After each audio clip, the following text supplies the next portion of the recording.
சந்தானம், கௌதம் வாசுதேவ் மேனன், செல்வராகவன், யாஷிகா ஆனந்த் இவங்கெல்லாம் சேர்ந்து நடிக்கிற படம் தான் டிடி நெக்ஸ்ட் லெவல். இந்த படத்தோட சென்சார் இப்போ கம்ப்ளீட் பண்ணியிருக்காங்க. டிடி நெக்ஸ்ட் லெவல் படத்துக்கு சென்சாரில் யூஏ சர்டிஃபிகேட் கொடுத்துருக்காங்க. இது ஒரு ஹாரர் காமெடி மூவி. மே 16 ரிலீஸ் ஆகுது. அதே மாதிரி சூரி மற்றும் ஐஸ்வர்யா லட்சுமி சேர்ந்து நடிக்கிற படம் தான் மாமன். இது ஒரு ஃபேமிலி என்டர்டெய்னர் மூவி. மாமன் படத்துக்கு சென்சாரில் யூ சர்டிஃபிகேட் கொடுத்துருக்காங்க. வர மே 16 மாமன் படத்தை தியேட்டர்ஸ்ல ரிலீஸ் பண்ண போறாங்க. அடுத்ததா இன்னைக்கு ஓடிடியில் ஸ்ட்ரீமிங் ஆகி இருக்கிற தமிழ் மற்றும் தமிழ் டப்புடு படங்கள் பார்க்கலாம். Good bad ugly, Adhik Ravichandran டைரக்ஷனில் அஜித் குமார் லீடாக நடிச்சிருக்கிற படம்.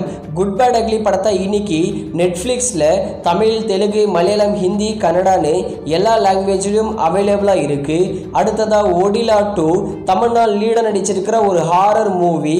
ஒடிலா 2 படத்தை இன்னைக்கு அமேசான் பிரைமில் தமிழ், தெலுங்கு, ஹிந்தின்னு 3 லாங்குவேஜ் ஸ்ட்ரீமிங் பண்ணிருக்காங்க. அடுத்ததா ஜாக், இது ஒரு தெலுங்கு மூவி. இந்த ஜாக் படத்தை இன்னைக்கு நெட்ஃப்ளிக்ஸ்ல தமிழ், தெலுங்கு, மலையாளம், ஹிந்தி, கன்னடான்னு எல்லா லாங்குவேஜிலும் ஸ்ட்ரீமிங் பண்ணிருக்காங்க.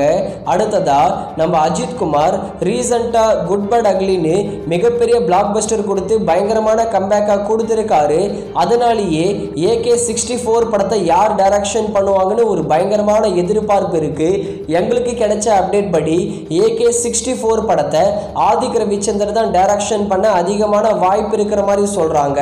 வெயிட் பண்ணி பார்க்கலாம் AK64 படத்தை யார் டைரக்ஷன் பண்ண போறாங்கன்னு.